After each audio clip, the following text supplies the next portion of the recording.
Jacob. So this dude showing up with a freaking 10 There's ton. so much, and even if we had more, I don't think it. oh my god. Vaughn getting just does a burn. No, that is that Oh, Vaughn? no, I like this. You also have gigantic hands. In that car right now. We didn't fly all the ways here to watch you walk around in a sling. Look, the holidays are coming. I don't know which holiday it is. Could be Valentine's Day. Could be Arbor Day. Could be any day. Might be Black Friday. Might be Christmas. I have no idea when this ad is coming out. But what I do know is that you can use podcast 25 at checkout and save yourself 20%. So why haven't you done it yet? What's going on, everybody? Welcome back to the Outerzone, the official podcast of Formula Drift. My name is Jacob Gettins, and we're in New Zealand. We're back in New Zealand. We've got Darren Kelly. What's up, dude? What's going on? Not much. I'm enjoying it. This place is lovely. Like the country itself. I haven't made it to the South Island yet, but it's beautiful. Yeah. Like a lot of people come here, like we take it for granted because we're obviously here all the time. We've travelled a lot for motorsport and seen a lot of the country, and you kind of take it for granted. A lot of people come over from overseas and they're absolutely blown away, especially South Island. And I guess even for us, like we travelled to the South Island and it is pretty remarkable, like the mountain ranges and Queenstown and surrounding areas are pretty impressive. It's like a different world. Well, it's one of the only places in the world where you can go snowboarding in the morning and then surfing in the afternoon. That's been like my hook to this place forever. I actually almost moved here in college. Oh, really? But I don't know if it's still the same, but to get, being from Canada, to get a visa is actually not that bad. Yeah. One of the barriers, though, is that you have to have $7,000 in a bank account. Yeah. And I did not have $7,000. I don't think I had $7 in a bank account at the time. So I was like planning on going, and I'd like done all this work, and then I went to apply for it, and like one of the questions, like, are you ready to provide that you have $7,000? I'm like, ooh, nope. I'm like, all right, well, guess we're not going to New Zealand. But yeah, it's crazy, man. Just, I didn't make it super far south yet. Hopefully the next trip, I'll do a trip down there. But even just, from here to halfway down the country, it's crazy the difference. Yeah. And I guess like one of the biggest things us traveling to the States a lot was meeting people who had never been to the ocean before or something like that. And for us, we can go from the East Coast to the West Coast in like some places in an hour. Yeah. So it's very, very narrow through like Auckland from Muriwai out to like the East Coast beaches and stuff, and that's something that we definitely take for granted. Like you think meeting people in the central part of America and they've never even been to the ocean or seen water before, you're like, it's pretty unrelatable for us. Yeah, there's going to be some states where like they may not have even really seen a lot of lakes or like just small lakes or ponds and stuff like that. And you think like, what do you mean you've never been to the ocean? Yeah. I know. It's like, well, for some over there, it's like you could be 12 plus hours away from water. Like, if you're in a central state, then you're.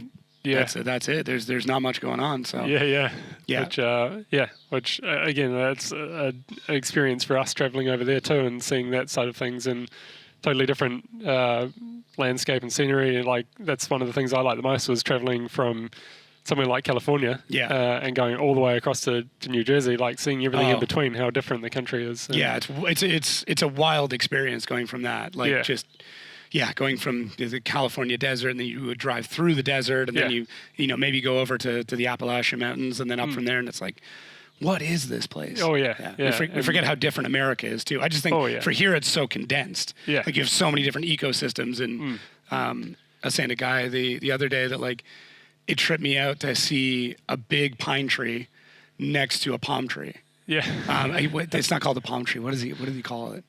I can't, anyways, whatever type of tree it was, but like it looks like a giant palm tree. And I'm like, how are these two things growing next to each other? It makes no sense. I like through this time of year, especially like we have like all the trees flowering and a lot of growth, and everything goes crazy this time of year. So like you get a very, very dense forest and bush, and especially around here, we've just chopped down a bunch of trees because it gets out of hand, and we get about probably a foot layer of leaves at the end of summer. So we're trying to prevent that from happening this year. That's what the big piles of mulch are there. Yeah, and some big logs over there and everything. Still working through cleaning it up. It's been a busy few weeks. So yeah, what have you? I guess we'll get into all the FD stuff and all that. Don't worry, we got lots of time. But like, what have you been up to since not that you've more or less disappeared, but kind of got a cryptic post, and then that was kind of it, at least from the American side of things. You and I have touched base a few times since then, but what's been going on with you?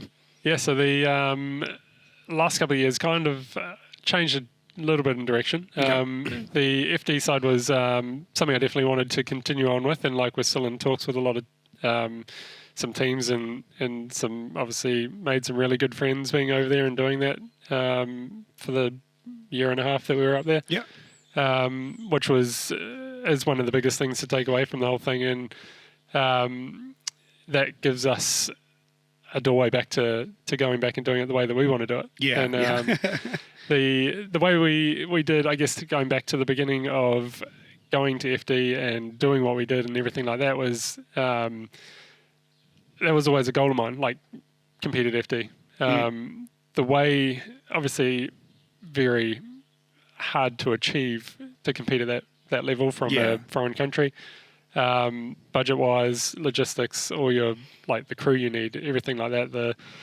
Is a very big task coming from down here, especially. And we managed to make it work. We partnered with the Harder Racing and built the Aston. And prior to that, we'd already been supported by them with drifting in New Zealand from 2020. And then we started racing GT3 with them in one of their GT3 cars that they brought down here. We kind of had a really good relationship, and the idea came up of going to FD and doing something different. We got talking, and we've always built unique cars. Done the 34, which was my first championship winning car here. Yep. And then we went on from that to the 35, which was extremely unique at the time. Yeah. And I've always liked doing that. I've always enjoyed building something that no one else has done. Learning suspension and mechanical grip and developing... How to find it, yeah. Developing stuff that you can't buy off the shelf. There was no parts off the shelf for the 35. So having to do all of that yourself and then be successful with it seems much more rewarding to me, that you've built, developed, and had success. Mm-hmm. And so that was kind of the goal with 35, and we did that. We won 3 championships in that car. Mm-hmm. And then the Aston was kind of a similar principle. I knew it would be a little bit more of a challenge because of how we were doing it. It was built in the US with a team, and we didn't have the same ability to be as hands-on, just because we couldn't travel to the States at the time. While we were building the Aston, it was our borders here were closed, and if we because it was left, during COVID. And and right at the peak, really. And unfortunately, we couldn't travel back and forth, which is a huge part of a struggle. We're trying to do everything on Zoom calls or remotely, and someone with the phone, what do you think of this? And you're like, can you move it to the left a little? Yeah. Can you just turn it around a little? But we still had high detailed drawings. Everything was built in CAD. We saw how everything could work. The problems only really came when you had to turn it into a real part, and you had to make sacrifices on something. And that was really probably the biggest weakness of the car. Was everything was good except for the steering input, the feel the feedback that you're getting from the wheel. Right. So a lot of the early on videos you'd see from in-car, I would really have to be steering the car. Is it just caster issue or? So because it's a double wishbone set up in the front,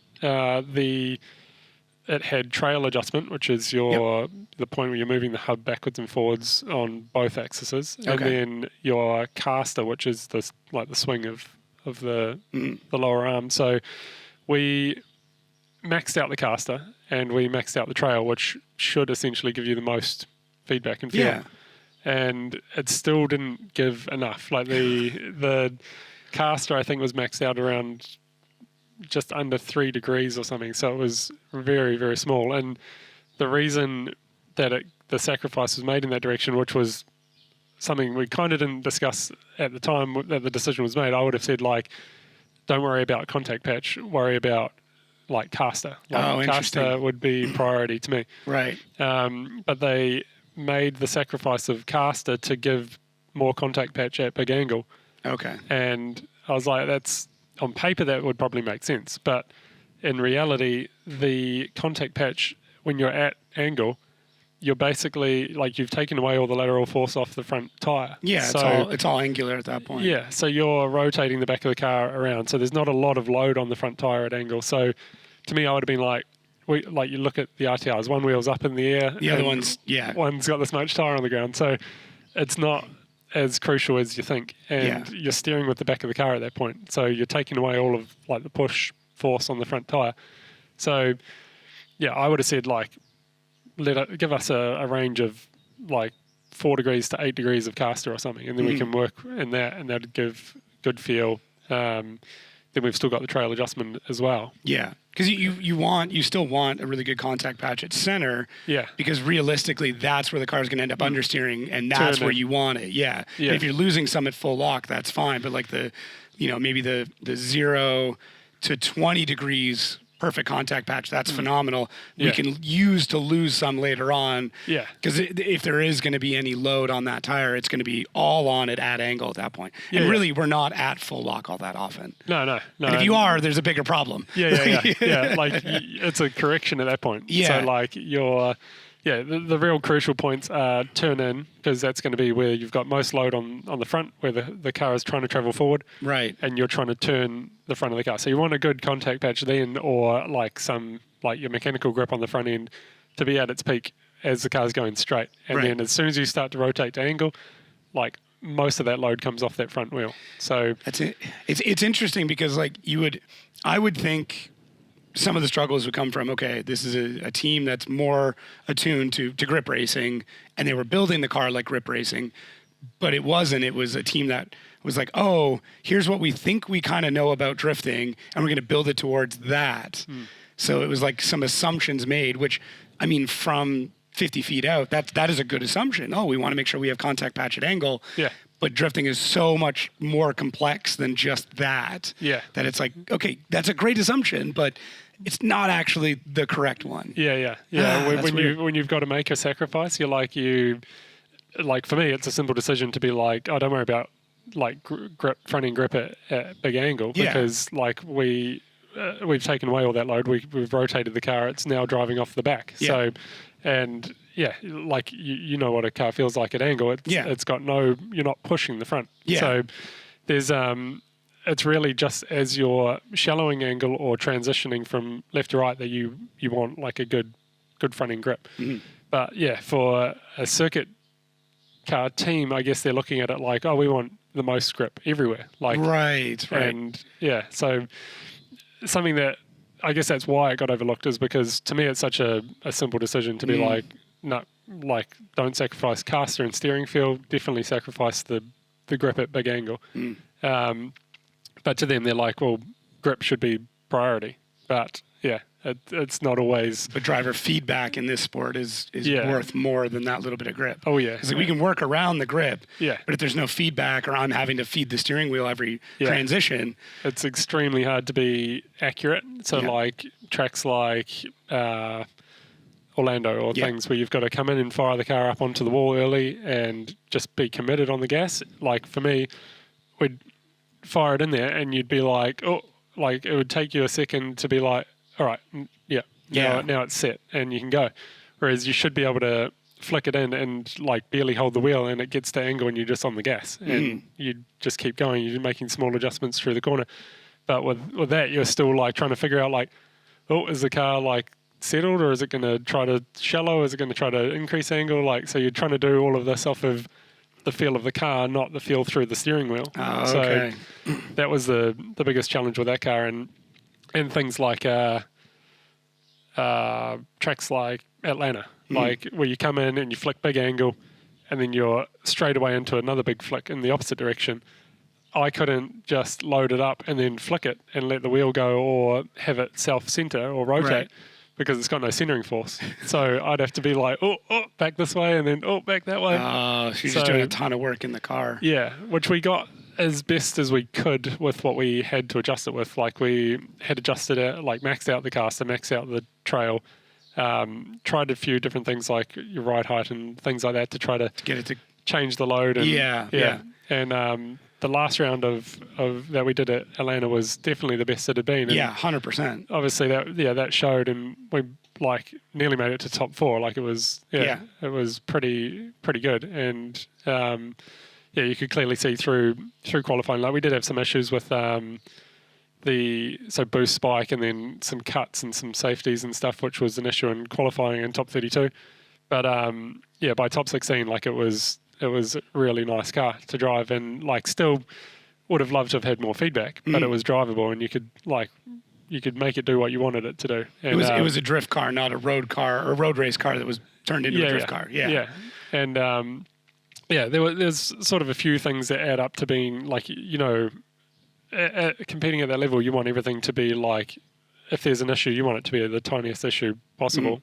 We had probably 3 or 4 things that were like annoyingly noticeable. Like there was power delivery or the steering. It would like nothing. It seemed like it spiked hard in that car. Yeah. So we dynoed it before Atlanta that round as well, and retuned a few things, put more timing in down low, trying to pick up a little bit more power in the bottom end, because on the dyno it would be it'd make around 550 horsepower at about 4,000, and then 1,150 at about 5.5. Got it. So it was like this instant ramp of power. Right. And 5.5 is pretty late to have that amount of power delivery, and we were only revving it to 7.8. Yeah. So it wasn't a big power band, and so I would have loved to have put nitrous in it down low and given us something from 3 to 5, and then that would have allowed it to flatten that curve a little bit. When it's a little bit more predictable too for you, or when it lights off, or if you've got to make an adjustment in the chase, like you've no down low grunt. No. And you're either clutch kicking every time that you have to make an adjustment or something. Yeah, and you'd see a lot with so I'd always run down a gear and be high up in the RPM, and then pull another gear and stay on the gas. So those just flat shifting the whole time. Yeah. So we oh my gosh, we had to. So there's some cooling car from Atlanta, which was where it did work its best, and we had the flat shift and stuff set up and everything, and like. Still, I guess from habit, like still sometimes like clutching and stuff to just different techniques, depends on what you're trying to achieve. But just having that extra shift was always annoying. Like you're like, I should be able to stay in third here, or like I shouldn't have to drop down to second and then pull another gear, like just to get it into power and then hold it in power. Like it's kind of like riding a 2-stroke versus like a 4-stroke. Yeah. Where you could let off the throttle, have it completely go to idle, and still dig to get it to do. Yeah. Whereas in the 2-stroke, you're keeping it up there the constantly, whole time. Yeah.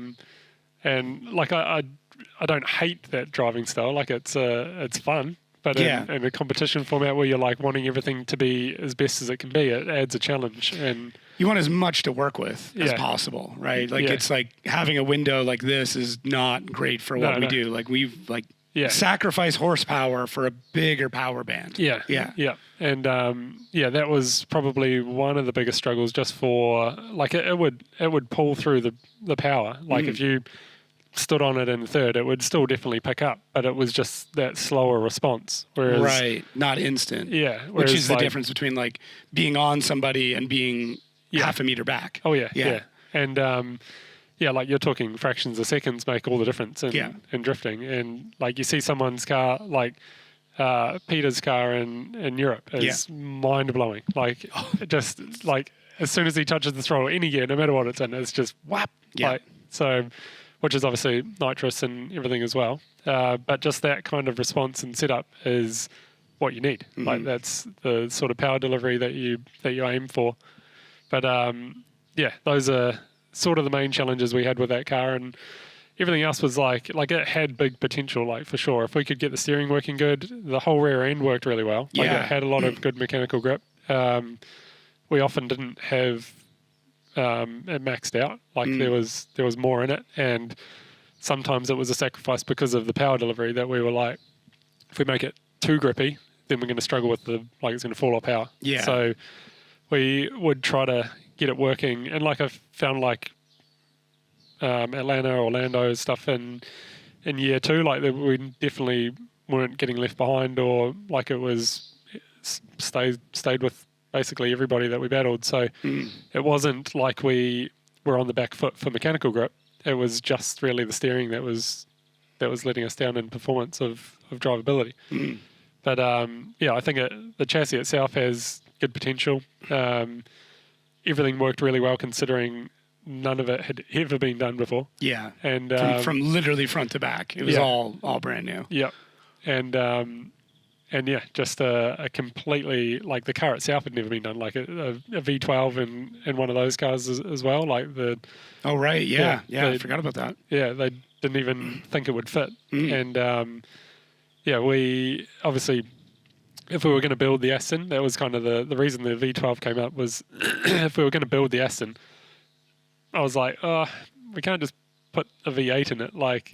Everyone's got a V8. We've got to do something different. And I think the sound of the car and everything made it was worth it. It caused a lot of headaches with trying to design and build everything and make it fit and work and everything throughout the from engine to drivetrain, transmission, the torque tube, everything. It's a very similar to a Corvette. Yeah, because it was a rear trans in that. Yep. Yeah. So a transaxle. Yeah. Yeah. So essentially exactly the same as Matt's Corvette. Yep. And that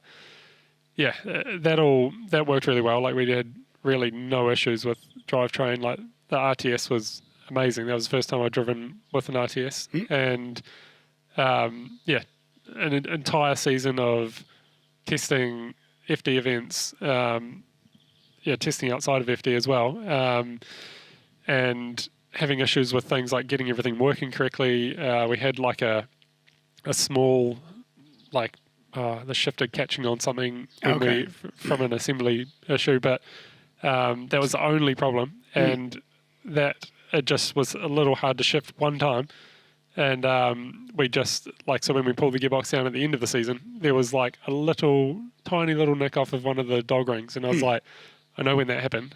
And that was literally it. There was not a single mark on anything else. So I was really impressed with the RTS, really nice to drive, super strong. You need reliability over anything at that level. And it was, really, really glad we went with that.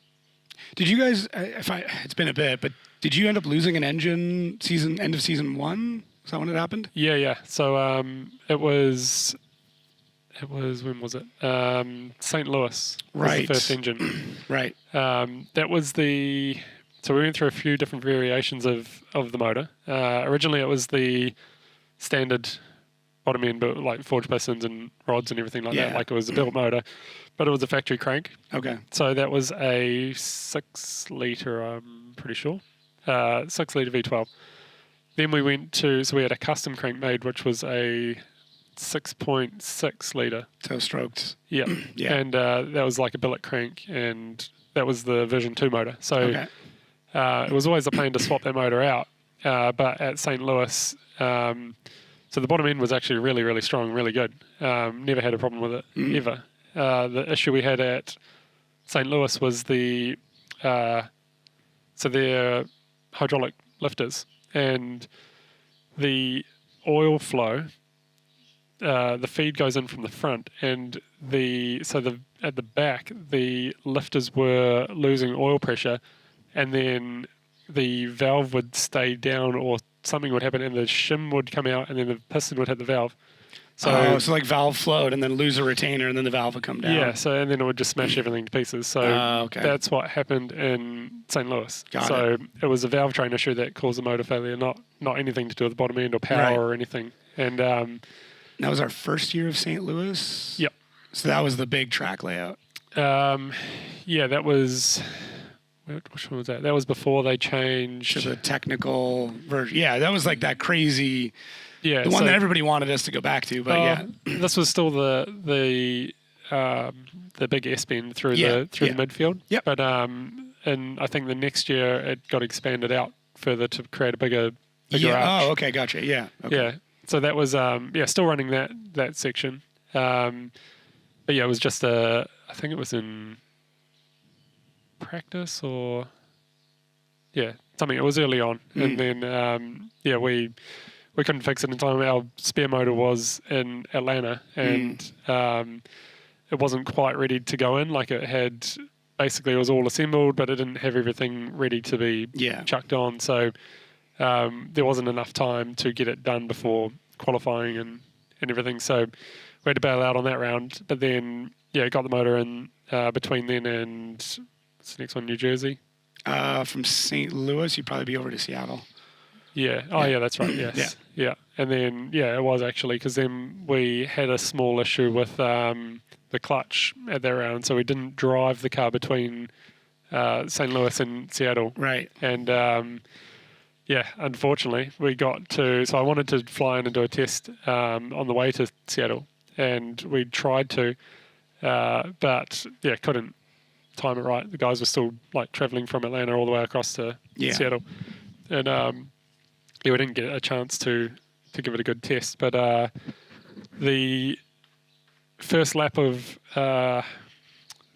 practice in Seattle came out, bring out box, put up to the line, left the line on the approach. There must have been like a little bit of grease or something around the shaft that ended up coming up onto the clutch plates, and then once that happens, it sort of glazes. It slips, and the friction and heat that generates is insane. Yeah. So it basically just welded one of the plates straight to a floater, and basically your clutch is just engaged, you can't disengage it. And so I did a whole lap, came back in, I was like, it doesn't feel good. It's trying to drive forward with the clutch in, and it's sort of half disengaging the clutch, but it's still really trying to drive it forward.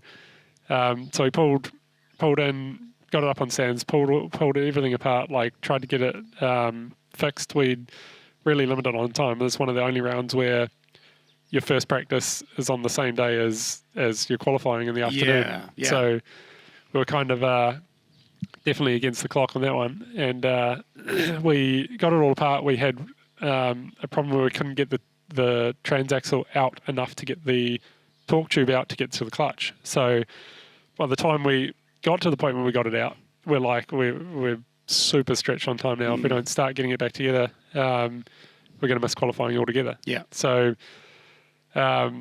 we didn't have time to change the plates out. We had to put it back together and just run it. And surprisingly, I think my first run was a 80 or something like that. Okay.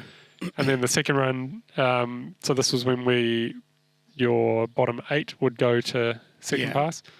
So we got got out for the second pass again, and it was I need to look now, but it's an 80 high, mid to high 80 87 run, and I was I was like, oh man, if I had done that on the first pass, we would have been in. And it was super close. It was actually a really good run for considering you had no clutch, no handbrake, no nothing. Couldn't do anything. You wouldn't be able to handbrake either. Yeah, because you just blow the whole thing apart. Yeah, it would just stall the car. And So it was disappointing to not get in, but it was still felt good about the fact that we'd done a run like that with the car in that state, which it would have been nice to just slip into the top 32, and then we would have been able to get it fixed in time and be out there for that one. But just little things like that were a struggle throughout the season, but those are all things that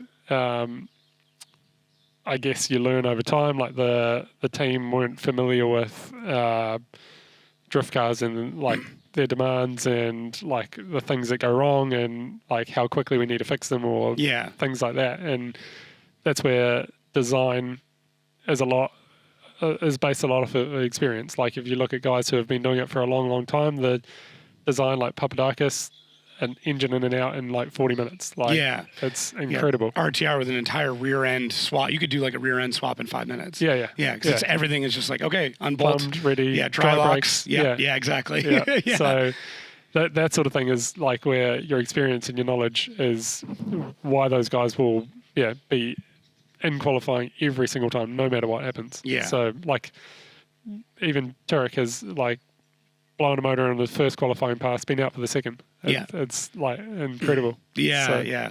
But that's, as you said, like that's all time. Same thing with like access to nitrous bottles or, having full corners of cars already pre-built. So you're like, if we blow a control arm, it's faster to drop everything than it is to try to piece it back together. Especially when it's bent, because like nothing wants to line up anymore. You're hammering pins out. That's like, that's how this works. Whereas in most road racing, you crash, like, cool, weekend over. Like we got all night to fix it, or you know, you crash in qualifying, like, cool, like we're here all night, that's fine. Whereas in drifting, it's like you crash qualifying, you're like, no, we're doing this now. Fix it right now. We got another run in an hour. Like we're rebuilding this car in an hour. And I'm sure that was a wake up call for them. And just doing whatever it takes to get back up there. Like, and like Irwindale was actually a good example of that. We had a supercharger belt break. And when it broke, like obviously you don't really think there's a lot of load there, but like the amount of like stress on everything. So that goes around 2 superchargers, pulleys, the alternator, the dry sump, like the dry sump belt off that as well. Yeah, so it could pull that off, and so and like when it lets go, like it whips everything. Like it bent like a 10 mil LE plate, like the whole plate that holds the superchargers and everything. It just put a big bend in it. That's crazy. So, just from that release of load, or like the actual belt hitting it, or it's hard to say exactly what caused it, but like so when we put it all back together, the tensioner wouldn't line up, and like you could see by looking on the side of it that the plate that holds the superchargers was bent back, and the only way we could fix it to stop it, because if you run it like that, it would just throw the belt straight immediately. away. And the only way we could fix it was we put a block of wood between the 2 superchargers and stropped it all together so it would pull it all back on the right angle, and then run it in quali. Because this was like same thing down to the last minute in qualifying. I'm sure the road race mechanics like, what are you doing? Like, it's fine. It's fine. Don't worry about it. Please, just look around. But we did it. We qualified there, and same thing. It got us through, and I was like, this is the sort of thing, like you just have to make whatever you can, make it work, and get out there and qualify, and then worry about it after. Like if the car can get you through qualifying, then that's all that matters. I remember Alec Robbins, I can't remember what piston rings were going or something like that, and the amount of blow-by was insane. So he ran crankcase vents into the passenger footwell and then had a Hoover vacuum cleaner pulling suction the whole time. So he overfilled the crankcase with oil, and like they basically pushed it to the burnout box. He did one and then got out there and was like, okay, vacuum on, and ran it. And that to me is like, that's one of my favorite stories of like, no, just get it. And I remember, I don't think Kevin Wells saw it. I think he just kind of went and did it. And I'm like, no, that's perfect, dude. That's what you need to be doing. Oh, yeah. Yeah, there's probably definitely some frowned upon moments in the history of drifting. Yeah. But like some of the best results or best stories told from some of the biggest names as well. Like there's what they had to do to get through is makes the sport interesting. It's really cool. I think I would love to see us focus more on those moments, even though they're not maybe the safest or smartest thing to do, but it just shows what the sport's actually like what the real behind the scenes is like. No, like we're out here, we paid to be here, we're gonna get every bit of track time we can. And like I guess that's the brutal thing about drifting is the elimination format of it. Like there's with circuit racing, and like we raced enduro with GT3, it's like you make a small mistake, you're like, I'll make up. Or like, I lost the 10th. I'll bring it up in the next lap. I can average it out over the 3 hours. Like it's a minute mistake at that point. And but you make a small mistake in drifting and you're out. Like you're finished for the entire weekend. Like top 32, you make that tiny mistake that you haven't made all weekend, and then you're gone. So it's far more brutal in the elimination format than circuit racing or any other form of racing, really. Yeah, it's heartbreaking. Yeah, it really is. Yeah, and like you could be perfect all the way to top 32. Like qualify first, have perfect runs of battle, be like standout driver, and then you make one tiny mistake in top 32 and the other guy doesn't. You're finished. There you go. Weekend over. Yeah. Drifting doesn't care about your feelings. Nope. No. Not does at all. not care. Yeah. So obviously we got like right into that point, but I'd love to go back like as far back as possible. Obviously you did a lot of stuff in moto, and then at some point in time that changed over to, industrial lots, Western Auckland, doing stupid stuff with friends. What was your introduction into drifting? What ended up getting you out there in the old Tudor R32? Yeah.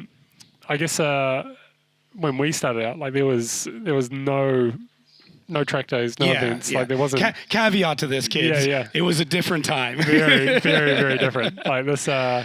These days, like there's track days every single weekend somewhere, you can hire tracks. There's purpose-built tracks for drifting now. Like there's far more access to it than what we ever had access to it when we were growing up. This is probably 16, 17 years ago now. Yeah. And we'd definitely go to any track days that we could. Like there was probably one wouldn't be every month, maybe every 2 months there would be like a good track day. Yeah. We try to go to those, but outside of that, there's just doing silly things in industrial areas or around like safe as we could be back then. But just growing up, had a R32 Skyline just as a street car. Started to modify it in Mum's driveway and on the rocks, on the stones, or on a little bit of concrete somewhere, and just be doing as much as we could, like learning by doing it, and putting bigger turbos on it, top mount manifolds, like building exhaust, doing intercoolers, like just trying to teach yourself. Like didn't have money, just worked a normal job, and just did whatever we could to enjoy doing what we did. And then from that, it grew into, so I worked for a fabrication shop as well. Yeah. And that's probably where things changed quite dramatically. Okay. We had started to do a little bit more track stuff, probably a few track days in by this point. And then one of the guys that I worked with, he left, and they started their own fabrication shop, and that's DKM Fabrication. Yeah. And I always thought is that Darren Kelly Motorsport Fabrication? Yeah. Okay. A lot of people thought that. Yeah, that's when I was doing the research. I was like, damn, dude, you opened up a shop real early. Yeah. So that was actually Dylan and Keg Motorsport. Oh, okay. Fabrication. So those are the two guys that I worked with, and so Keg, he offered to help me get into competitive drifting. Yeah. And that's when I had a 4-door R32, had an old style roll cage in it. You had wrecked the 2-door. Right? Yeah, so that one, the 2-door we had, I sold that to a friend. Okay. So I sold that one and bought another one that was had a bit more history to it. It was an ex-Targa car. Oh, cool. Had a roll cage in it. Had back then, this was a epic car. Had race seats, full cage. Had a Link G1 in it. So this is way back. It had this big too. Had this hand controller, which you could probably do 3 things on. And, there was an anti-lag thing in there. Reminds me of the old Apexi FCs. Yeah. One of those. Yeah. So the small little LCD screen, and I was it was the coolest thing ever. Yeah. And so that was a pretty cool car. That had a fully built 2-litre motor in it, so the RB20, but would rev to 9,000 and stuff. It was cool. And we just used that on track days, and it was road registered and everything. Oh, and, cool. Yeah, so drive around in it, and it was pretty cool for its time. And we're only I was only maybe 18 or something at the time, so it was a pretty cool car to have back then. And so from that point we used that chassis and put a new cage in it. So had to change the spec of it and redesign it. It was much easier to just put a brand new cage in. Yeah.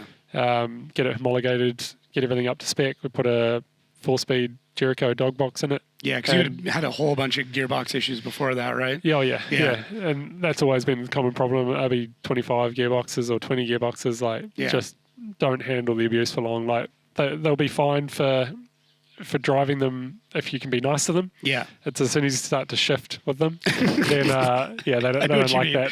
Yeah. And when you like to be competitive in motorsport, you really need to do something like this. That was the point where everyone was going to dog box, and we're like, if we want to take it seriously, we want to do it, then that's got to be one of the upgrades. So built an RB30 in my garage, like just completely from scratch, and so that was a 3-litre bottom end with a RB26 head. Okay. And really nothing special. Like it was a very basic motor at the time. Made about 350 kilowatt. Okay. And then with the 4-speed Jericho and factory R200 diff in the back. And went and entered in Pro Sport, or what we call Pro Sport now. Yeah. And ended up so my first full season in Pro Sport, won the championship, which meant moving up to Pro next year. Yeah. And from that point, we actually retired that car straight away and built the R34 four-door. Got it. And you had won an event, I think it was 2014 at Hampton Downs, right here as well. Like that was pretty early on in competing, though. Yeah. Like you had only, I think, either first or second competition, and basically took it home right off the bat. There was I can't remember what it was called. It was like an NZ something. Yeah. So there were NAC Drift Nationals. Yeah. So that was that used to be a big annual event. Okay. And some real cool prizes. I think won like $2,000 or something for winning, or that's still nice. Still nice now. Yeah. And for back then, like that was so like long time ago, and like for I think it was wet most of the weekend, and ended up winning the whole thing, and I was like, it's basically been wet the whole time. Didn't spend any, didn't use any tires, and I made $2,000. I was like, this is winning. But so that was one of the first big events to win in the 34. That was just after we'd finished building the 34 and everything. And, Got it. And I think we'd run a season in that. The first year in Pro, I finished. My goal was like top 10 of Pro, and I think I finished 7th or 8th. Okay. So I was like, that's massive. And then I guess from the first round of that season, moving to Pro, was the so unknown. Like I was like, I've never driven against the Pro guys, never driven on a bigger tyre, never competed like with these like at this level. Yeah. And so I was like, I have no idea what to expect. Set a goal of top 10. First round, got through a couple of battles, and then came up against Fanger, and I was like, a D1 driver. Yeah. And I think he was current champion or something at that point as well, and I was like, oh man, like top 8 against Fanger Dan. Sick.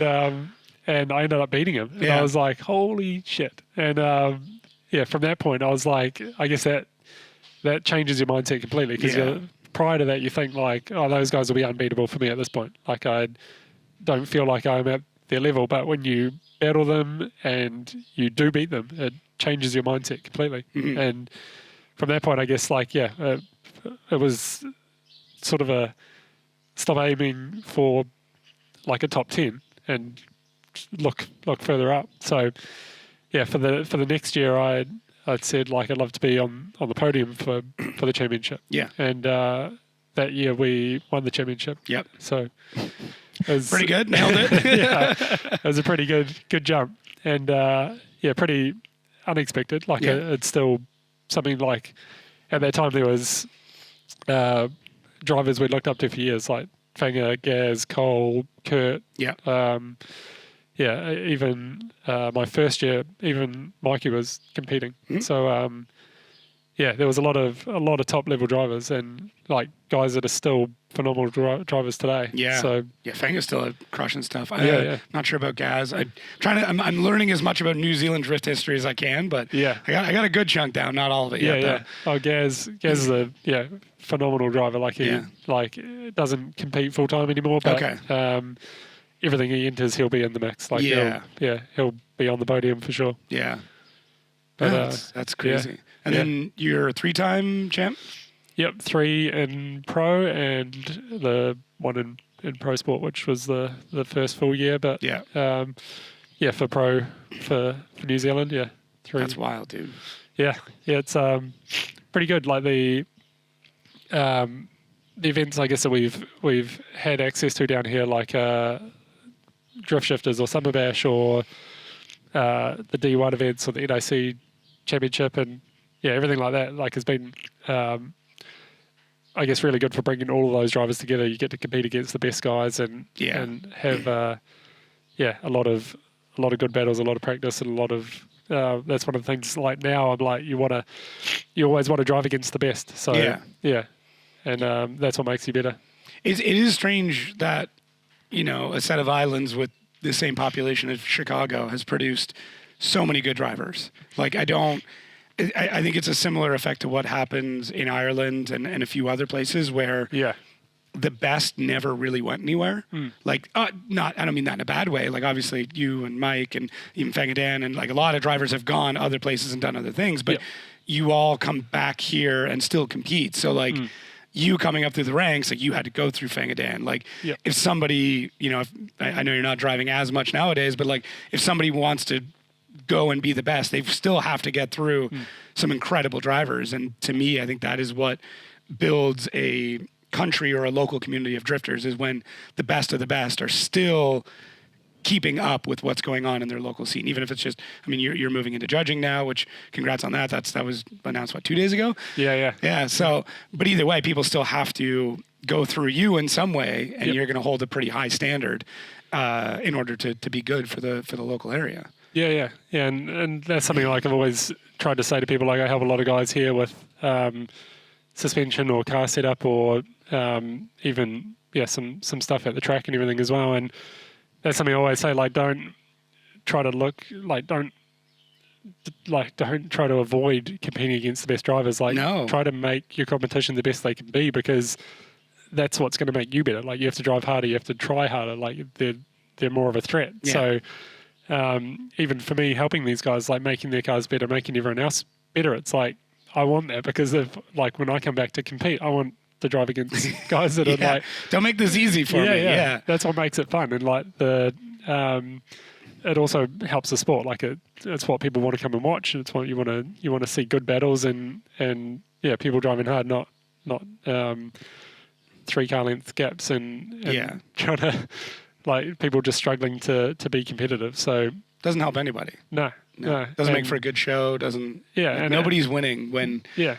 And it sucks for the drivers competing, because they're the guys who are like, oh man, I feel like I'm just not competitive anymore. Like my car's not up to it, or whatever it is. Like people come and go from the sport because they can't get to a competitive level, and sometimes it's only a couple of simple changes. Yeah. And like they'd be a good driver, they just haven't figured out the formula to make it work. Yeah, it's tough. I mean, it's definitely tough, but I do agree that the only way you're going to get better is by going against people who are better than you. That's it. Yeah. If you go into an event like, this is going to be easy, like you're there for the wrong reason. Oh yeah. And if you're hoping for easy passes, like somebody's car braking or something like that, then that's the wrong mentality to have. Yeah, you might win a couple of trophies that way, but you're not going to have a career. No. Right. Like if you want to do this long term, drive against the hardest drivers you can as early as you can. And challenge yourself constantly. Yeah, I 100% agree with that. Yeah. I'd be amiss if I didn't bring up what is left of this beauty over here. Yeah. Super interesting. Obviously, GDR, R35. I don't know. Is it allowed to be called an R35? Yep. Is that an actual Nissan technical term? Yeah. So it's not called a Skyline. Like that's a lot of people will be like, oh, the Skyline is 32, 33, 34, or 31s and everything. But when they shifted to the 35, it wasn't called a Skyline, but it's like just a GTR. But it's still an R35 chassis code. Yeah. So R35 GTR. Got it. Yeah. Okay. Is the technical term for it. But obviously with that one, there's not a lot of R35 left to it. Yeah, I mean, you got the taillights and the headlights. That's the expensive part. Yeah. I know. Somehow I'll retain those. Yeah. But yeah, like all the drivetrain in that. Obviously went to an RB, like we knew an RB inside out. Yeah. Had really good, like we've developed the RB for 15 plus years now. Yeah, so, well, and I mean New Zealand in general, RB is rotaries. Yeah, like, yeah. They're everywhere, and you guys have cracked the code. Yeah. On how to make these not blow up. Yeah. Like this one, so this motor as well as Taylor James runs a very similar motor to mine, and 3.4 litre bottom end, Okay. RB26 head, stroked like billet crank. Yep. Forged pistons, rods, everything.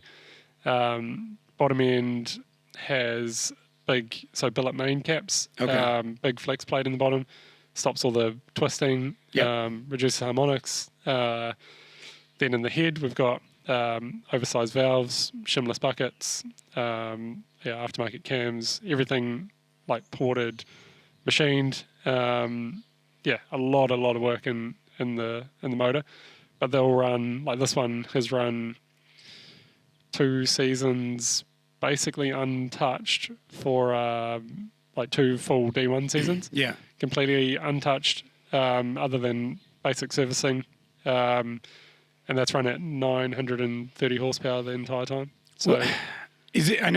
I don't know a lot about these engines, but oiling is a massive issue of oil not draining, like getting stuck up in the heads. Are you doing anything in particular for that? yeah. So this motor's all dry sumped and everything, so Got it it. doesn't have any positive pressure in the bottom end. Right. Usually, the common problem is that it will create blow by, or like so you end up with positive pressure in the sump. Okay. And because there's too much pressure there, it's all gravity fed oil from the head, so it'll pump it to the head and all the galleries and oil the camshafts and everything. But as it returns, so it's meant to just return down these like 6 mil, 8 mil holes down from the head down to the sump. Yeah. And when there's a positive pressure in the bottom, It won't. it's like blowing up a straw. Like the liquid's never going to come down.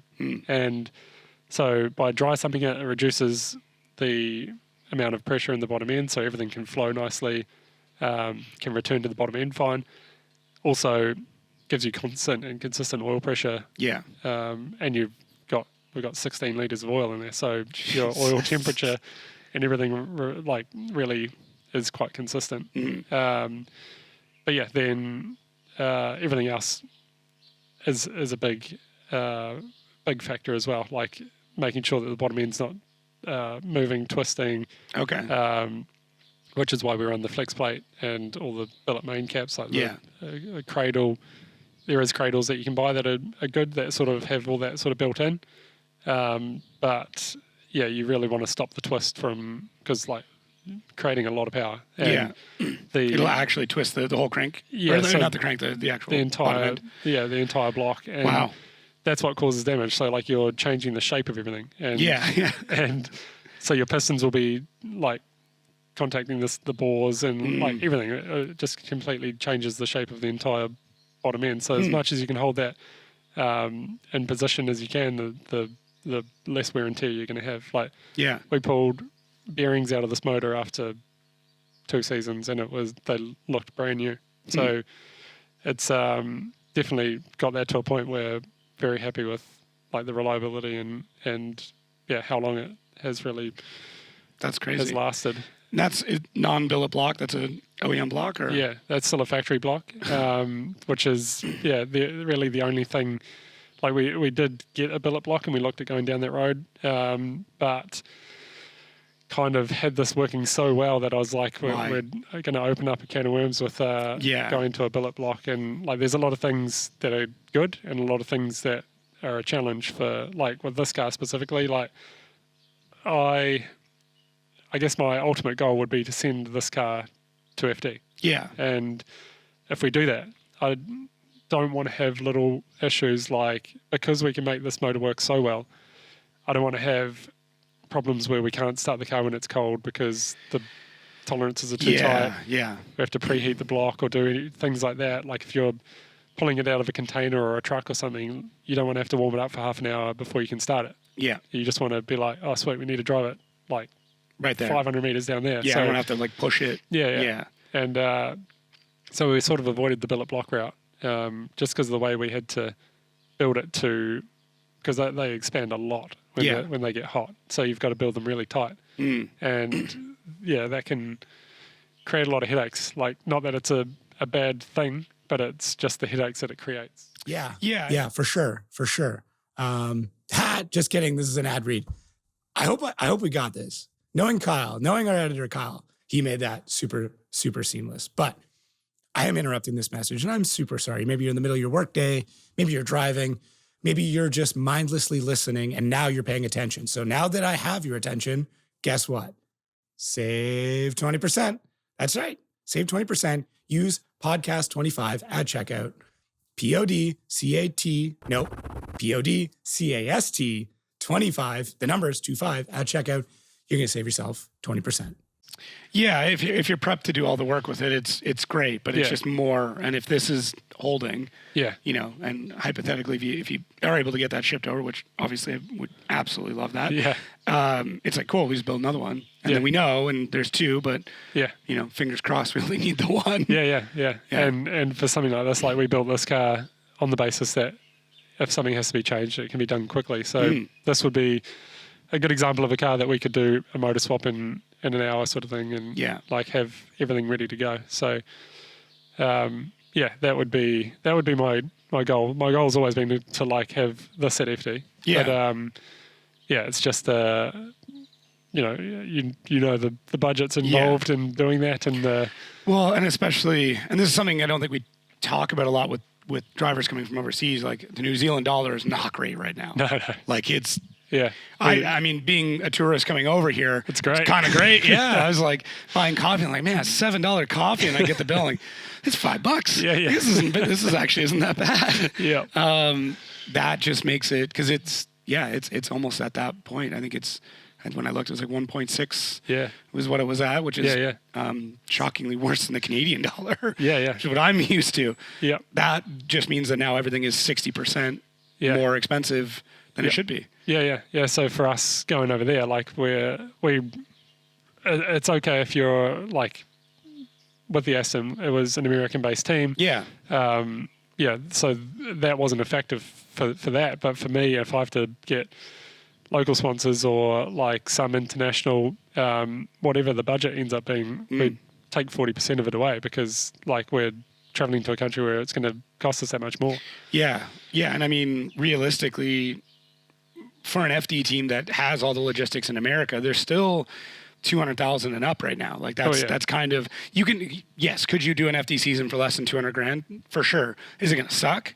Yeah, because you're sleeping in rigs or eating crap food or whatever. Driving everywhere yourself, like doing. Yeah. I mean, to me, I think for a driver that's from a different country, ultimate option is buying a seat. That seems to actually be generally cheaper. Yeah. And we're starting to see other drivers doing that more often. And I think it's only going to it's going to happen more and more, as now a lot of FD teams have kind of figured out the pricing and the structure and how to do it and all that stuff. Because it's been kind of rocky, I would say, for a couple of years before now we're in a good point. Or you ship this over and someone, same thing, stateside does all the logistics. Yeah. Because that to me is a better option. Yeah. So you're not registering a truck and trailer, licensing, or you've got to send over a truck and trailer, carnet it, and then it can only be there for 2 years. Yeah. So it's like, what's the point? I don't know what the shipping, I don't know probably 10, 12 grand to ship that plus some tools and an engine over. Yeah. Yeah. For like, if we did like a 20-foot container. Yeah. There's, like, obviously that you've got to plan ahead. You've got probably 3 months of like between now and when you'd actually unload it and be setting up on that side. You'd be 2-3 months. But the air freight, super expensive, like probably 100 grand for shipping it on a plane. So like you've got to factor all that in, and then one of the biggest things for us is flights 10 times a year. So 1,500 American, 2,000, 2,200, depending on where you are in the States, New Zealand. So, and really, like, I need me and at least one guy from here, because like Brock travelled with me for the whole of FD for those 2 seasons, and so for 2 of us for flights alone, like we'd be probably 60 to 80 grand for the just to get the there. season.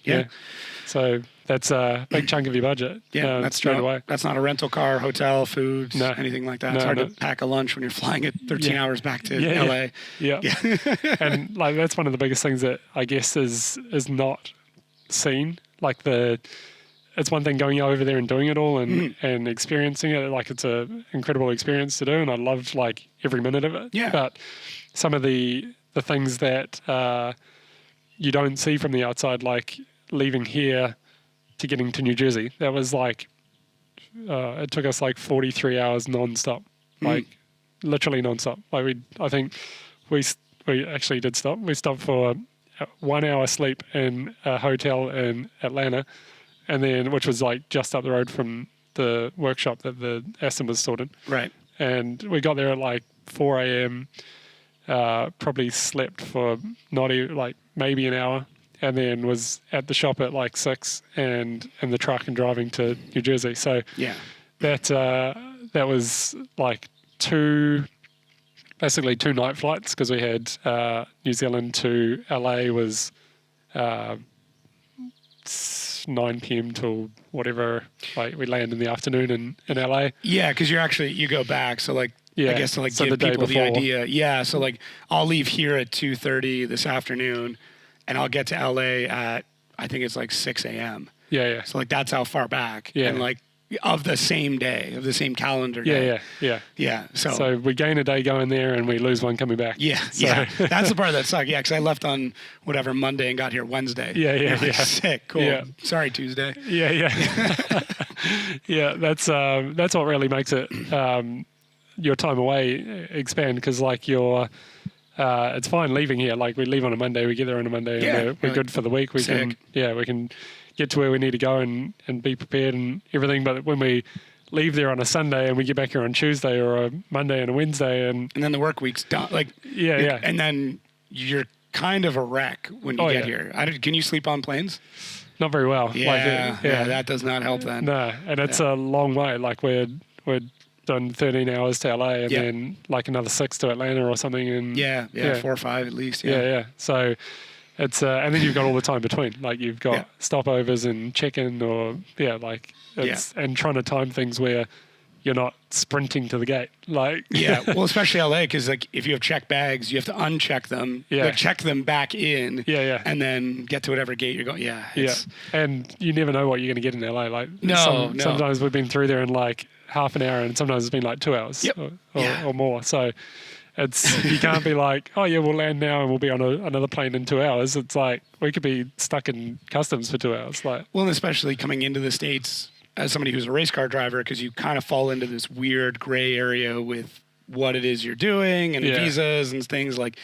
Especially when you left like a week ago and you're back again. Yeah. And they're like, oh, you've been here like 3 times in the last 2 months. What are you doing? I'm gonna go check out a race. Yeah. Which luckily we got questioned a lot on stuff. But like I had a P1 visa. Oh, perfect. So athlete visa for, which is the correct. Like you're doing everything correct. There are drivers who've not done things correct, and it's cost them. So and it's really dependent on who you get as well. Like there's some people that are like, oh yeah, okay, you should probably apply for something, and like because we've had times where we've had to go in and out on S's like early on, and only like really as tourism, but like when you come back again a few weeks later and like had your P1, they're like, oh, you're traveling in and out a lot, and they sort of ask you a few questions and want some more details on what you're doing. And even with the P1, like sometimes they'll be like, what is it that you do? Because a lot of people don't, like, this is one of probably the biggest things in America that's different to New Zealand. Over here, like almost every single person you'll talk to will know what motorsport is, or like car racing in general. They'll be like, oh yeah, like we've been to that before, or like whatever. And over there, like some of the people you talk to are like, no clue what like Formula One is, no idea what. Maybe NASCAR. Yeah, and if you're not doing NASCAR, you're not doing anything. Yeah. They're like, what is it? Like we're at a racetrack, and you're like, yeah, like we're just traveling from here to New Jersey or to wherever we're going, and like, yeah, we're competing for the weekend, and then we leave again, and they're like quite hard to understand like what that we're traveling in and out for that. Yeah. And but like we never had any issues like it. That's good. We always got through, and yeah, it would, yeah, fortunately, because yeah, it can be quite a headache for. I'm on an E1, basically like a investor business visa, and it's it's great, but like I've had people like, oh, what do you mean? Well, show us like what you're. I'm like, yeah, guys, like what do you mean? Like and like on it's funny because like on my visa it says. I don't know the exact wording, but essentially like able to operate anywhere in America. Yeah. Because there are visas that like you can only go to this place and then come back, right? Yeah, yeah. Even I think with the P1, there's like limitations on like how many days before and after certain sporting events and things like that. So like, maybe that's why, but yeah. Yeah, and it's like it's just a matter of who you get. Oh yeah, and some of them like they don't even look. Yeah. Like I've had it where I've said hello and they just stamp and you're gone. Oh yeah, and I've had other ones where like, okay, well, where have you lived here? When have you doing that? What were you doing there? Where are you going? When are you leaving? What are you and it's doing? always on the short layovers that they start asking the questions. Yeah. And you're like, I got to be on this plane in an hour. Yeah. Like, what do you need to know? Tell me what you need to know. I've got it all here. Yeah. Here's my book. Please let me go. Yeah. Man. It can be one of the challenges that you sort of overlook. Like a lot of people will just be like, oh yeah, I'll go compete, and like you really overlook how hard that process can be because for us even getting the P1 was months and months of applications, and then like FD has to send in a letter, and then the shop you're working with has to send in a letter, and lawyers like we had a lawyer in the States that was taking care of it all, but like just the process and the time that it takes, and like the cost. Oh yeah, huge cost. I don't know. I know my visa was $15,000. Yeah, I think this was around 10 or 12 US or something, and it's and, like, and it's only good for a certain amount of time. Like it's the best part. I don't know if yours is the same. It's literally just a sticker in your passport. Yeah. It's like when I got it back, I was like, I wanted a plaque or something. You know what I mean? Like I spent all this money. I did something to hang on the wall. Oh yeah, and then you get it back. It's just a sticker with the same ugly mugshot. Yeah. And you're like, cool. What? Yeah. Yeah. I'm glad yours is the same. Yeah. Which, that's one of the things that was like probably the scariest part of the entire travel, like to and from the US was we were leaving to go to Long Beach. Yeah. At the second year, and so Brock was at the airport. Taylor came with us for that one, and I was like, "You guys are gonna have to go." Like I'm trying to get my passport from the courier driver. And wow, no passport, nothing. Our flight is in like 3 hours or something. And I'm like, Brock's already like, he's like, I got to check in because they're gonna like close check-in soon. And I was like, I've been in contact with the courier driver. He's like on his way to meet me at like a supermarket near the airport, and he's gonna drop it off, and then I'm gonna like boost down to the airport and try to like check in. Yeah, because you need your passport just to check in. Yeah. And literally like they had closed check-in. I had to go to the desk and they were like, all right, we'll let you through. And like this was like so part like down to the minutes of like being like no. And somehow pulled it together, made it work. And like my gosh. Yeah, I was like, that was one of the scariest experiences in the entire travel to and from the US. That's wild. Yeah, I'm pretty good. Now I'm like staring at my backpack like that passport's in there, right? Like, That's the other thing, leaving it somewhere you're like, oh, it's amazing that one little book. Oh, tiny little fragile book is like everything. Yeah, it can completely ruin your life. Yeah. Yep. Oh, that's yeah. Okay. Well, at least we're on the same page with that. Yeah. I want to get. We covered a lot of what happened with the Aston, but like, how did that even start? Because like, I think from a lot of people, that is the dream scenario of like crazy company getting involved. You'd already established yourself as being a phenomenal driver, doing really cool things. What was the first conversation, or like, how did the Heart of Racing deal just even kick off? Quite a unique story, really. Yeah. So originally, a friend of mine, they came down here for a holiday, and a friend of mine worked with him, and he said, "Do you guys want to go out drifting for like they do activities all over the place and look for things to do while they're traveling and." So like everything. the race team was in the area. So the team owner and a few of his friends and his son and sort of a extended group. Got it. And they're just down just on holiday. Like they're staying in Auckland and so like it's only an hour away from the track and we're like, oh, if you guys want to come out, we can set up a day and do some hot laps and have some fun, take the 35 out and have some fun.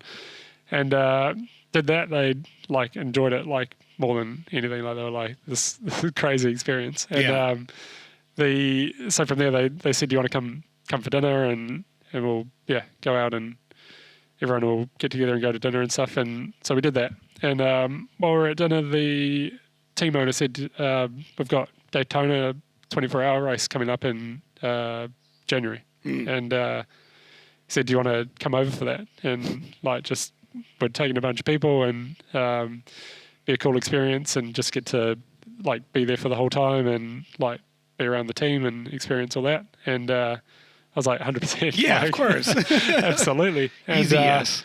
Yeah, and so we did that, went over and that was a ton of fun and got to know them a whole lot more and everything. And they were coming back to New Zealand again in February. Okay. And I said like, oh, if you guys want to do anything again, like we because coming with a different group of friends and take them out. everything, and we can do something again. And so we did that, and we got talking about some other stuff and some events. And at that time, it was right as our deal with our partnership with Nissan had finished. So which was meant to have been extended into 2020, and unfortunately, the things that happened within Nissan and some of the with the CEO and some stuff that a lot of financial mix-up. Yeah, and so that caused a lot of international problems for sponsorships, and they really went into like a bit of a safety mode. So they were like, sponsorships and stuff have like got to be cut right back, and that's kind of closed things off for us for 2020 with them. And sort of perfect timing. Harder Racing sort of said, we'd love to support you to do like New Zealand season and see what happens from there. Yeah.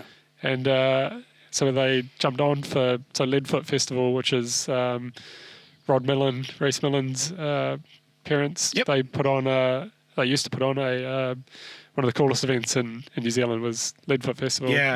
We've seen old videos of it. Yeah. And so that was our first event. We'd stickered the Harder Racing up on the 35 and headed down there, and from there we committed to the rest of the D1NZ season, and I'd missed round one because we were in Daytona. So it was a fair sacrifice. But we committed to the rest of the season, done that, and then committed to the next season, which we won the championship that year as well. And then during this whole time, they obviously COVID unfolded, and they decided to, so they were down here at the time, they decided to stay down here for an extended period. Oh, and, wow. They were basically here from February of 2020 to the end of 2022. And, holy cow. So, we brought an Aston down here. They had Alex was one of their drivers from the US.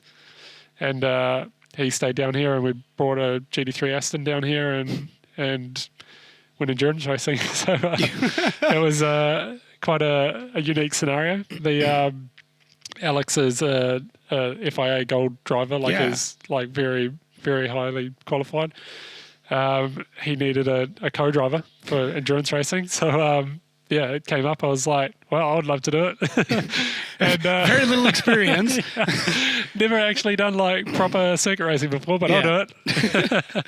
And so I love doing circuit racing though, like on iRacing. Used to do go-karts for a little bit growing up, race motocross, done all sorts of stuff in that sort of area, but never anything like that. Like not even remotely close to anything like that. And so at first, the first conversation, I was like, oh yeah, I'll be keen to try something new and do that. And then we start looking at all the details of the car and like the build and what it is and how they work, and like the pages and pages in these books of like just for the steering wheel alone, there's like a 20-page book of like just all the features it does, all the settings and everything. You got to familiarize with that like 100%. You have to know every single button dial, like your center console. You're like, I might be in over my head. Oh yeah, I was like, well, this is actually a lot. It's a lot to take in. And then there's all the racing side of it. So like your flags, your starting procedures, your pit stops, your strategies, like how everything works, your driver changes. Like you have to do a driver change. I think our quickest driver change was like 12 seconds or something. Holy. So that's if you're doing no tires, no fuel. And like you've just got to get in and out as fast as you possibly can. Alex is a little smaller than you, isn't he? Yeah. Like shorter guy, right? Yeah. Yeah. So would you have to change like padding and stuff out too? Or? Yep. Yeah. So we had a seat insert, which I didn't run at first. So I was like, oh, I kind of fit in the seat. And so the first race I didn't run one. And I couldn't even walk after that. Oh, yeah. Like I got out of the car, ran around the other side, and I literally like fell on the ground. I was like, holy, like this is a bad my idea. whole back just like destroyed. Yeah. And I was like, okay, well, we need a seat insert because even though you're not moving much, like a little bit of movement for 12, 13 corners per lap for 70 minutes. Yeah. Yeah. And like those things are not slow. Like you think speed wise is like not impressive. Like you're doing 300k an hour in it, but that's when you're like stretching your hands and like trying to. That's the easy part. Yeah. And it's the braking and the cornering that is like mind blowing. Yeah. Like it's that first turn after the straight that sucks. Yeah. Like you're doing, like at Hampton, we'd be doing 280k an hour up the front straight, and we'd brake at just past the 100-meter sign, and you'd be down to like 100. Yeah. Like so, the braking performance is insane. Wow. And like it's something I wish like you could experience. Like put a passenger seat in there and take someone for a ride and something like that. Like it is incredible. Like a big slick tire, aero, like the brakes, like just incredible. And so we somehow ended up winning 3 championships in New Zealand together. So didn't go too bad. No. So when do you then, was it your idea or his idea to propose the drifting side of things? We'd always kind of talked about it. Yeah. And the team owner is like a legend. Like he's the nicest guy, like done so much for us with supporting not just here but internationally, and just open to crazy ideas. And we got talking one day, kind of because we during one of the races in the South Island, I got into a bit of a slide, like brand new tires, like cold green tires, like the worst thing to ever drive on. Like I like so hard to explain. Like a slick tire when it's at temperature and rode it in, like it's glue. The stickiest thing ever. Yeah. Like a cold tire with the mold release on it still and everything is the like driving in the wet on like a slick. And so came out of the pit, like it's literally the difference of like you'll come out of the pit, quarter throttle, hit the pit limiter off, and it'll start like wheel spinning, and like the TC will be trying to like cut in. And so you're and like on a good hot tire, you could come out of the pit, go full throttle, and it would just hook and go. So that's the difference. Like it's mind blowing. Yeah, it's knife edge. And so the first sort of lap, you've got to be so careful on like a cold set, and you want to bring them into temp correctly as well, because you can, if you overheat them at that point, that could be it for the tires. That run's completely useless. They're very, very, very temperamental to and like you flat spot them or anything like the if you flat spot on a cold tire, you're like, every corner, the whole time, and like 300k an hour with a flat spot, you're like shaking the car to pieces. So it's so like I came up through one of the S bends and like got into this big slide, and like sort of like I caught it and carried on, and like but it slid for probably like 60 meters or something. Oh, okay, this is a good one. I was like, and I was like, like it hasn't got steering lock. The thing's got like probably and you're full crossover. So it's like right over like this and like 10 degrees of steering lock or something, and saved it and like came around, but like Alex saw it and everyone saw it, and I was like, damn it. And we were talking about that with the boss, and he was like, well, how does the Aston drift? And I was like, terribly.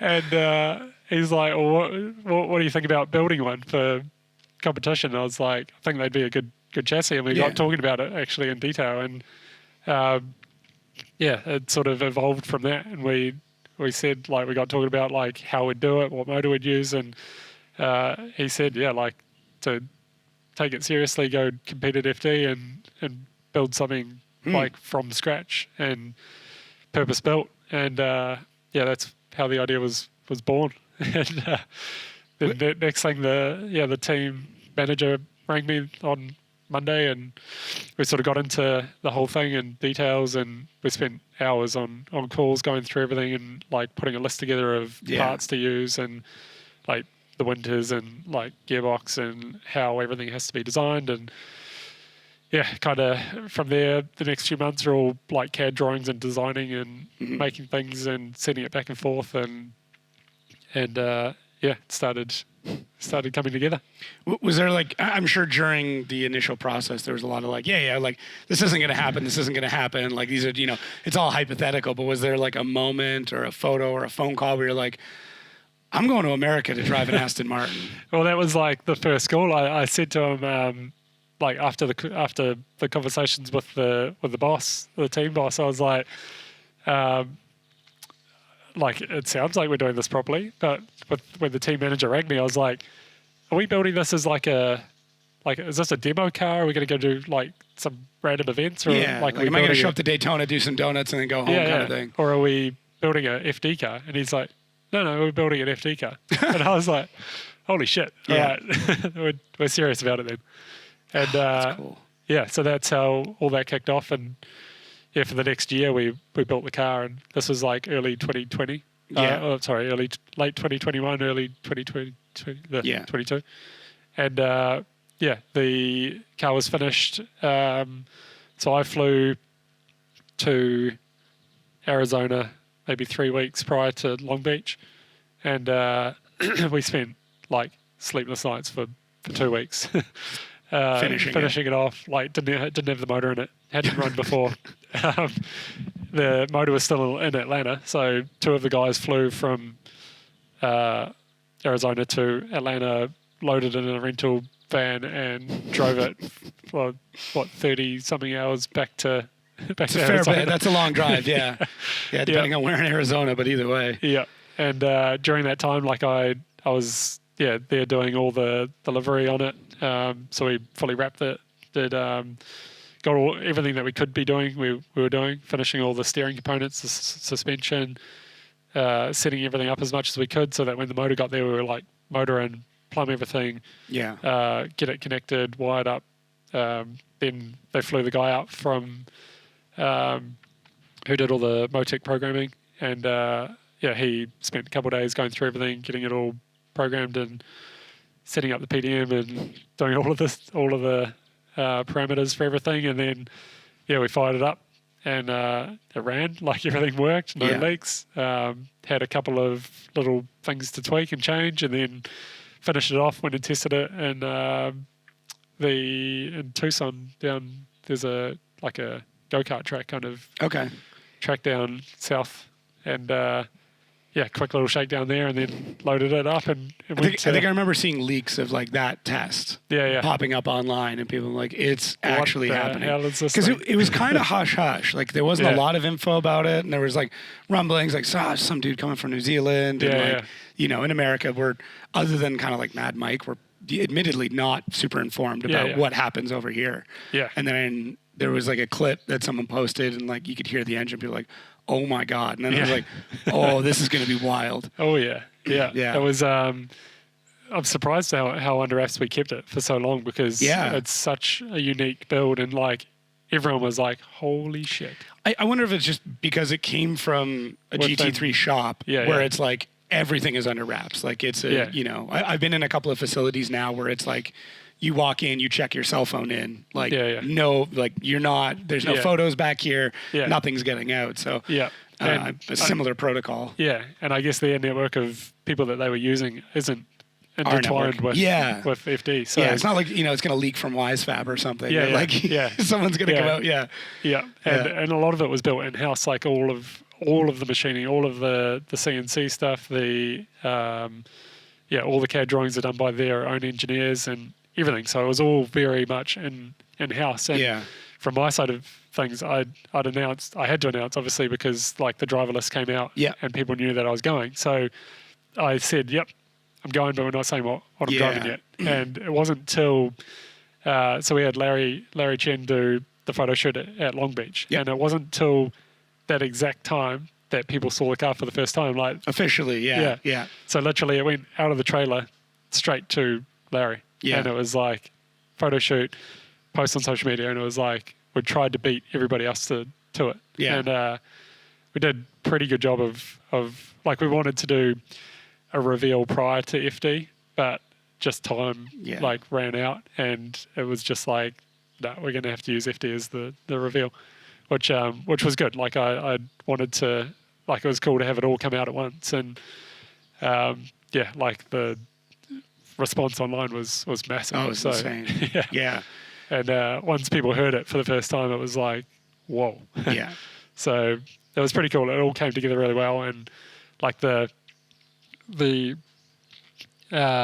testing didn't necessarily go, like the testing was good, but the on track at FD, because of the higher speed, the bigger corners, the really just into that last corner, like you're coming in quite fast, you flick, you use all your angle, and you're trying to decel. Yeah, you have as a ton much of as side bite in the car for that section. Yeah, and that was where the weakness of the steering showed, because now you're hand bombing it around, fully loading the left front, and it's trying to so we had like the subframe was flexing and causing steering bind and a few things, and that's why we couldn't, like, so we qualified and was meant to go against Chelsea the next day, and I was like, I'm keen to do it, like I'll never back out until we have to. And the team manager was like, I don't think it's a good decision, because we put it in the wall hard here, we're probably not going to make it to round 2.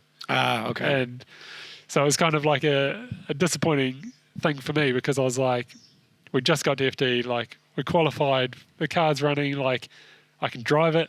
I'll figure it out. Yeah. Let's just do it. And from their point of view, like we were down on power, we were only like 700 horse or something at that time, and like it was well down from what we needed to be, but just the time frame to get everything to work properly and get there was pushed. So I was like, all right, like I can see what you're doing. We still got points from qualifying. We like can roll into Atlanta a lot more prepared and try to do better from there, and went away, fixed everything, got it working way better, and a little bit more power and everything, and still down for Atlanta. Like we had about 800 horsepower or something, and there you really need up around that 1,000. Like getting up the hill after initiation, that's a big dig. Yeah, and especially in the chase, like if you've got to make an adjustment, like it's a long way to not straighten out. Yeah, and that was still a challenge for us at that point. Whereas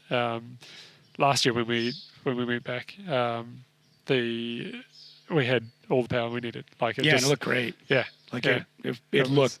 I remember it was a very different car. Yeah, at that point, big transformation. Yeah, it was huge. Yeah, just be nice to have that little bit more of a power band rather than. Nitrous, lots of things. Yeah, and just the time and like the process to getting it done. Like we could have made a lot of big changes, but it would have been like doing a lot of them at once, which for me, like that's how we've always operated. Like you know something needs to be done, you do it, and then you figure it out and you iron it out along the way. With the circuit racing and stuff, they tend to like to make baby steps with stuff and see if it's the right direction, and then make a change and see what the negative effect is, and it slows down the development a lot. Right. But then the end result may be better, but it just takes a long time to get there. So it's can be a challenge. Yeah, that's fair. I guess ultimately, sorry for like pouring salt in the wound. Ultimately, what was the final wrap-up call? Like, how did that come together? Because it looked like it was in top form. I had heard something that, and you can say if I was right or wrong, that there was another race that was supposed to be at the same time as like New Jersey, and then staffing was going to be an issue, and then they're like, we need to put all of our focus into what we're doing in GT. You know, the side project can't get the time that it needs. Yeah, sort of. That's sort of how it all unfolded. Like the as things are going along, like they're a pretty small team. Like because there's only 3-4 mechanics or something that was out. Yeah, so there's 2 separate teams. So there's like the GT4 and GT3, and then but they all kind of work together. Like so, the same engineers will go and work on the GT3 weekends, and they'll also be doing GT4, and then they're also doing. They have the Valkyrie program now, which is like they run two hypercars. Yeah. And then that was all happening in Europe, so the World Endurance Championship, and that's where things started to get harder because the same guys are traveling all the way to Europe, running a WEC weekend, and then coming back doing GT3, doing GT4, and then doing drifting, and like they just one of the guys hadn't been home, and like he loves traveling and he loves doing it, but he's like it's getting a bit much. He's like he hadn't been home in like 4 months. Like he was like I've just been weekend to weekend, like in Atlanta working on this, then straight over to Europe, and then back for GT3, and then off to GT4, and like back to drifting, and it's like it's a lot. And like we gave a lot of different options for like I was like I can bring guys like we have super experienced guys that would love to be on the team. Yeah, of course. And help. And I think we could do good with a couple of the guys from here, and we did take so Brian came up with us for one round, and he helped iron out a lot of problems with the tuning and the programming and just getting everything to work a little bit better as a drift car, like the programming and the throttle response, and like that's one of the biggest things is like you don't realize how much your throttle ratio makes a difference in drifting. Like you can't just set it to 1-to-1 because the blades and the throttle bodies it's not a 1-to-1 power delivery. Like so if you have it at 70%, you're probably getting 90% of your power. So your ratio is way off. So if you set the pedal 1-to-1, then you're getting like probably 40% of power or 50% of your power at like 10 or 20% throttle. Oh, interesting. Like okay. So you want to set the pedal to power, not necessarily actual physical opening. Yeah. So ideally you want it to be 1-to-1 power delivery. Right. So that requires you to change how the throttle ramps and like how the throttle body's open. So that was something that we changed for Atlanta, and that was like a huge drivability improvement. Because prior to that, like especially in the wet, like Uwendale was like it felt like it was a switch. Like you'd touch it, it would just be like bam, and like there'd be no control. And things like that make a huge difference. So he changed a lot of that stuff, and that was a huge improvement. We redone the car, played around with car setup and steering and everything, and that was like what I'd sort of wanted to do for a long time. And I was like, this is the changes and how aggressive we have to be with the changes. Like we can't afford to make baby steps. We got to make like a big leap. And that was like the team saw that. They were like, that's really good, big improvement. Like we still feel like that everything's maxed out for the rest of the team and the program and the focus of what they wanted to do. So that's kind of where things came to an end. Like we still did Orlando after that. And then following that was when things were really going to get difficult for them to be involved in the drifting side. Got it. And that's when we went different ways with FD. But then the good thing from being up there and doing it, met so many people. Connections are massive. And like you said before, there's a lot of options for coming over and driving for other teams. There's probably there'd be four or five teams that we've been in regular communication with about coming over and doing it. And it's just for me at the moment, the last sort of year has been sort of trying to grow business and stuff here so that when I leave, it doesn't all just stop. Still So, operates, yeah. Yeah. That's Hiring and training and yeah, and having someone that can sort of keep things going here while I'm away, because like we said before, the travel, it's 10 days minimum that you're Yeah. away. Yeah. So for me and the work that we do is a lot of stuff has to be done from the time that, like we do a lot for Toyota Racing, Yep. and from the day they ring you to the day they need it done is within that 10 days. So Yeah. it's not like we can. Yeah, it's be not like, like- oh, let me get back and then Yeah. I'll do it then. Yeah. Yeah, it's like, do you So- know? We need it now. Yeah. So, trying to focus on getting all that stuff sorted here, and then, still working on things for coming back there, and whether that's with my ideal choice of vehicle or if it's driving for another team, then we'll hopefully be back there soon. Is the Aston still kicking around? Yeah, yeah. Okay. It's they have a big shop in Arizona, Okay. and they've got like a big entranceway, and it's in the like Oh, it's like a cool. museum kind of thing. That's pretty sweet. Yeah, and it's got like it is actually all ready to run. Like It almost makes it worse. yeah. It's like if it was gone, you'd be like, okay, well, it's done. It's- but now yeah, you're it's like, finished. it's right there. Yeah, can we use it? Yeah. Like it's got the new big motor in it with the adjustments. So we ran the 6.6 litre for the remainder of that first season and then the second season. So that was the good motor. But the new motor now has the revision for the oil flow through the head and Oh, okay. all that kind of thing. So it's a better motor again. And I think like with the nitrous and adjustments to the steering, that car could definitely be competitive. And That'd be cool. yeah. So it's not completely off the cards. Like there's potential we could talk to them and see if we can get it out of the showroom for a few months of the year. Even just a demo with that thing again, I'd be stoked. I just want to hear it again. Oh yeah. The Yeah. sound of it is like the icing on the cake. That was like when we heard it for the first time, I was like, oh, we made the right decision Yeah. going with this motor. I think it was in Orlando. You and I chatted very briefly. I was doing like a pit walk podcast, and we were standing in front of the car, and then they fired it up, and you're like, oh, I guess we'll have to move. I'm like, I kind of want to just stay in there for a minute. Yeah, I know. And Yeah. that was like the sound and how loud it was. Like that was what sort of blew people's minds. Like it would be like, oh, we're going to start the car up. You want to block your ears? And people were like, oh yeah, no, it's fine.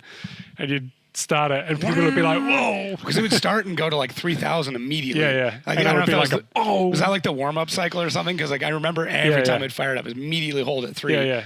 Yeah, it was great. And it would just be like this loud, like from nothing to just deafening. Yeah, And you're just yeah. like, whoa. Yeah. And Big pop and then go. yeah. And a lot of people weren't expecting that. And we're like, even though we'd tell them, and they'd be like, yeah, it's fine. And then that would fire up, and they'd be like, whoa, wasn't expecting that. So, Yeah. but that was it. Sort of needed to have that. Like you can't build a supercar or something like that and it not sound like have a sound to match. Yeah, So, if it had just like a V8 in it, like a normal, if it had an LS in Yeah, it, yeah. I would feel wrong. yeah, Yeah. it just wouldn't have that same effect. If you had And- like a flat crank, maybe like then, Yeah. because then at least it sounds like a supercar. But Yeah. it had to have something cool. Yeah, and the V12 definitely filled the void of like put the puzzle together. Yeah. And same thing. That motor has potential as well. It just needs those little things, either a different style supercharger to work in a bigger band, or some kind of nitrous or something to give you that power down a little Yeah. bit further down. But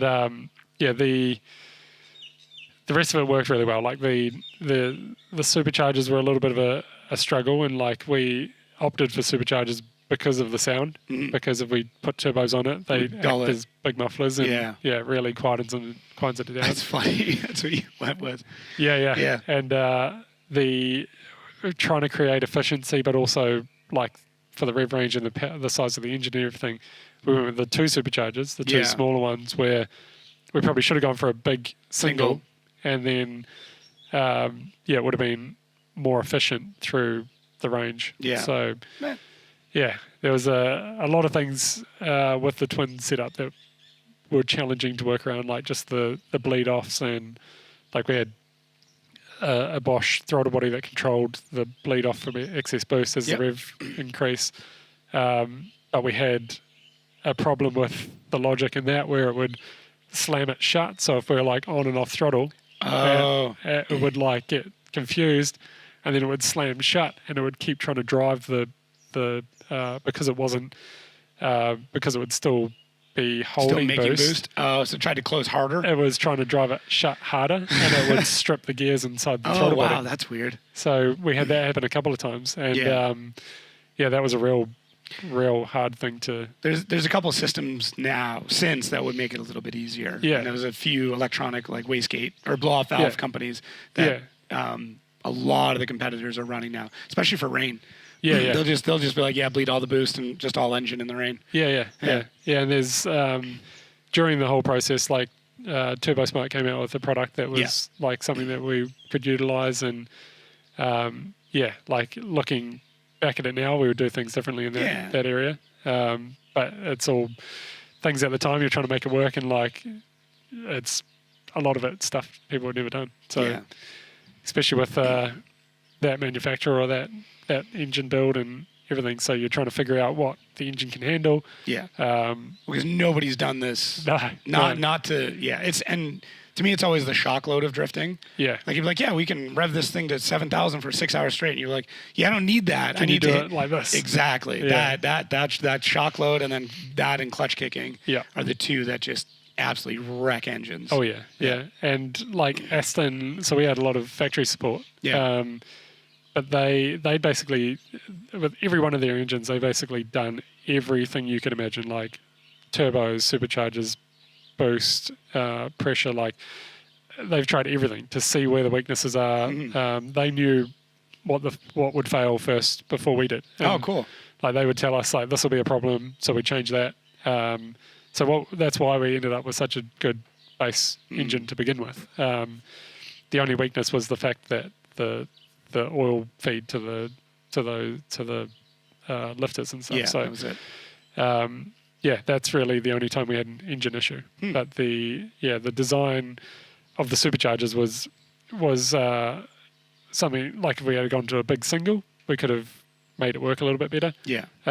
With this, we had a little bit of belt slip and like just getting the tension around two superchargers. It's tough because you're not going to get it. Your best you're going to get 90-degree wrap. So you're really aiming for like most of the time 180 or more. Or more. So, it's a challenge. Like we had the belt sort of come up around one, it looped down around a pulley, went back up around the other one. So you had as much wrap as you could get, but it'd still get belt slip and so it'd be unknown. It's like sometimes you're like on the power and you're like, that feels like we're down about 100 horse or something. So it doesn't feel nice, but we sort of ironed a lot of those ones out. And as you could see, like if you look at round one from year one and look at Atlanta, that's like a huge leap. Totally different car. I think that's what makes it so heartbreaking, to be honest, is just seeing the progress. And I know my heartbreak is not even close to what yours is for the whole thing, but just like knowing that it was there. And you and I chatted a fair bit